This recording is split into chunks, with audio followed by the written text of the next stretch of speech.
Good evening. আজকে আমরা চলে এসেছি গ্র্যান্ড এমিরেটস মার্কেটে।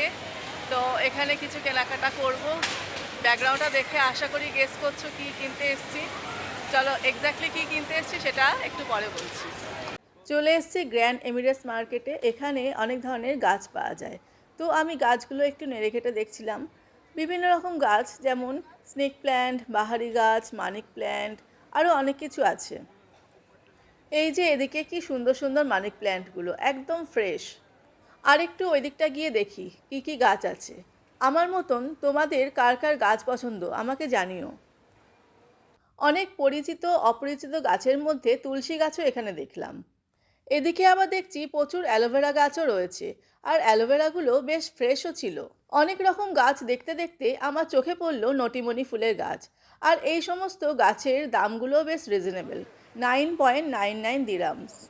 আমার মনে হয় প্রত্যেকের বাড়িতেই 2-4টে করে গাছ থাকা উচিত। গাছ শুধু ঘরের সৌন্দর্যই বাড়ায় না, মনকেও ভালো রাখে এবং মনকে প্রকৃতির আরও কাছাকাছি নিয়ে যায়। এত রকম গাছ দেখার পর আমি শেষ পর্যন্ত কি কিনলাম জানো? এক বস্তা ভালো মানের মাটি। তোমরা হয়তো ভাবছো মাটি আবার কি দরকার, কোনো একটা ফাঁকা জায়গা থেকে মাটি নিয়ে এলেই তো হয়। কিন্তু না, এখানে সব বালি, মাটি কোথায়?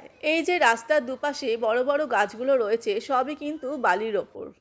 গাছ না কিনে শুধু মাটি নিয়ে চলে এলাম, শুধু মাটি দিয়ে কি করব। এই যে এইগুলো দেখতে পাচ্ছ, প্রচুর লঙ্কার চারা হয়েছে।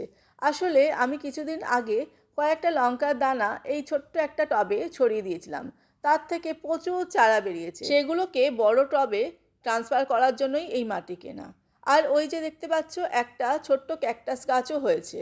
এই গাছটাকেও একটা টবে ট্রান্সফার করলাম। গাছ লাগানোর সময় একটা আলাদা শান্তি কাজ করে। তোমরা বলো তো তোমাদের বাড়িতে কি কি গাছ আছে? আর যদি না থেকে থাকে অবশ্যই একটা গাছ লাগিও। আমার এই আজকে ছোট্ট ভিডিওটি ভালো লাগলে একটা লাইক, কমেন্ট ও শেয়ার করে দিও।